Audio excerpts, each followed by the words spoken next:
በየጊዜው በዜጎች ምሬት ከሚሰማባቸው ዘርፎች የአገልግሎት ዘርፉ ተጠቃሽ ነው። በተለይም የመንግስት አገልግሎት ሰጪ ተቋማት ላይ የሚታዩ ችግሮች ዜጎችን ለእንግልት ሲዳርጉም ይስተዋላል። መንግስት ይህን ችግር ለመቅረፍ የአገልግሎት ዘርፉን ማዘመን ላይ ትኩረት አድርጎም እየሰራ ነው። የዚህ ማሳያ አንዱ በቅርቡ በጠቅላይ ሚኒስትር አብይ አህመድ ተመርቆ አገልግሎት የጀመረው መሶብ የአንድ ማዕከል አገልግሎት ተጠቃሽ ነው። ማዕከሉ ዜጎች የሚፈልጉትን የተለያዩ የመንግስት ተቋማት አገልግሎት በአንድ ቦታ ላይ ማግኘት እንዲችሉ የሚያስችል መሆኑንም በማዕከሉ ጉብኝት ያደረጉ የሚዲያ ባለሙያዎች ተናግረዋል። ማዕከሉ በኢትዮጵያ ውስጥ የአገልግሎት አሰጣጥን ከማዘመን አኳያ ትናንትና የነበሩ የቤት ስራዎችን ከማረም ዛሬ ላይ ደግሞ ለዜጎች ቀልጣፋ አገልግሎት ከመስጠት ተሻግሮም ደግሞ ለትውልድ የተሻለ ሀገር ለመገንባት በትልቁ መሰረት የሚጥል እንደሆነ ነው እኔ የተመለከትኩት። ዛሬ ያየነው ነገር አገልግሎትን ከማዘመን አንፃር፣ አገልግሎትን ቀላል ከማድረግ አንፃር፣ አገልግሎትን ተደራሽ ከማድረግ አንፃር ተቋማትን ደግሞ በአንድ ማዕከል አብሮ በአጭር ጊዜ ውስጥ ተናበው እንዲሰሩ ከማድረግ አንፃር በጣም ጥሩ ስራ እንደሆነ ነው የተመለከትኩት። ከአገልግሎት ጋር ተያይዞ በህብረተሰቡ ምን ያህል ቅሬታ እንደሚቀርብ ያስታወሱት ባለሙያዎቹ መሰል የአገልግሎት ተቋማት ይህን ቅሬታ ለመፍታት የሚያስችል እንደሆነም አንስተዋል። ከአገልግሎት ጋር በተያያዘ የሚነሱ ቅሬታዎች አሉ። እነዚህ ቅሬታዎች በአብዛኛው የሚመነጩት ምንድነው?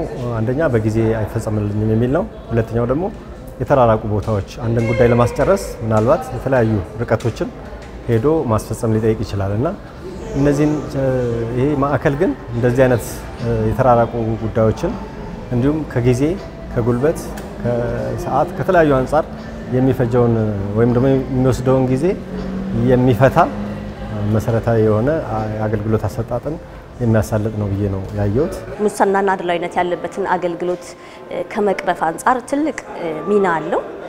ሁለተኛው ደግሞ በቴክኖሎጂ የታገዘ በመሆኑ ቀልጣፋ አገልግሎት ይሰጣል። ሶስተኛ ደግሞ ግልጽ የሆነ ተጠያቂነት ያለበት የማህበረሰቡን ፍላጎት ሊያሟላ የሚችል አገልግሎት እየሰጠ ስለሆነ ወይም የሚሰጥበት ማዕከል ስለሆነ በጣም ጥሩ ነው። አሁን ላይ መንግስት በህብረተሰቡ የቅሬታ ምንጭ የሆኑትን ለመፍታት እየወሰደ ያለው እርምጃ የሚደነቅ መሆኑንና የመሶብ አይነት የአንድ ማዕከል አገልግሎት ተቋማትም በሌሎች አካባቢዎችም መስፋት እንዳለበት አንስተዋል። ይሄ የአገልግሎት አሰጣጥ፣ ይሄ ቀልጣፋነት፣ ይሄ እርስ በርስ የተሳሰረው የምንመለከተው ቦታ እጅግ ያማረ ነው። አንድ ሰው አገልግሎት ለማግኘት ሲሄድ የሚያየው አይኑ በራሱ የተሻለ ነገርን ሲያገኝ እርካታው ይጨምርለታል። ስለዚህ በጥራት ያለው ቦታ ጥራት ያለውን አገልግሎት በተቀላጠፈ ሁኔታ ለማግኘት እንዲያስችለው እንደዚህ አይነት አገልግሎቶች በሁሉም ደረጃ መስፋት ማደግ መቻል አለባቸው። እንዲህ አይነት አገልግሎቶች አንደኛ ህብረተሰቡ ወደዚህ ለአገልግሎት የሚመጣው ማህበረሰብ በቀላሉ አገልግሎቱን እንዲያገኝ ከማስቻሉን ባሻገር ጊዜውን በአግባቡ እንዲጠቀም ያስችለዋል። በአጭር ጊዜ አገልግሎት ሲያገኙ እነሱ በሚሰሩበት ወይም ሌላ አገልግሎት የሚሰጡ ከሆነ እዛ አካባቢ ያለውንም ስራ ያሳልጣል ማለት ነውና በአጠቃላይ ፋይዳው ትልቅ ነው። የመሶብ የአንድ ማዕከል አገልግሎትን ህብረተሰቡ አውቆ አገልግሎትን እንዲያገኝና ስለ ማዕከሉ ግንዛቤ እንዲኖረው ከማድረግ አኳያም ሚዲያዎች የራሳቸውን ድርሻ ሊጫወቱም ይገባል ነው ያሉት። ሰው የለመደው የድሮውን ትሬንድ ነው የሚያውቀው፣ የድሮውን አሰራር ነው። ሜንታሊቲውም ለረጅም ዓመታት እየተገነባ የመጣው በዛ ልክ ላይ ነውና አሁን የመጣውን ሪፎርም የተጀመረው መልካም ጅማሮ ሚዲያው ግንባር ቀደም ሆኖ ለህዝቡ ማስገንዘብ ማሳየት መቻል ይኖርበታል ብዬ አስባለሁ። ሰዎች በቀላሉ እዚህ መተው እንዲገለገሉ እኛም እንደ ሚዲያ ኃላፊነታችን እንወጣለን ብዬ አስባለሁ።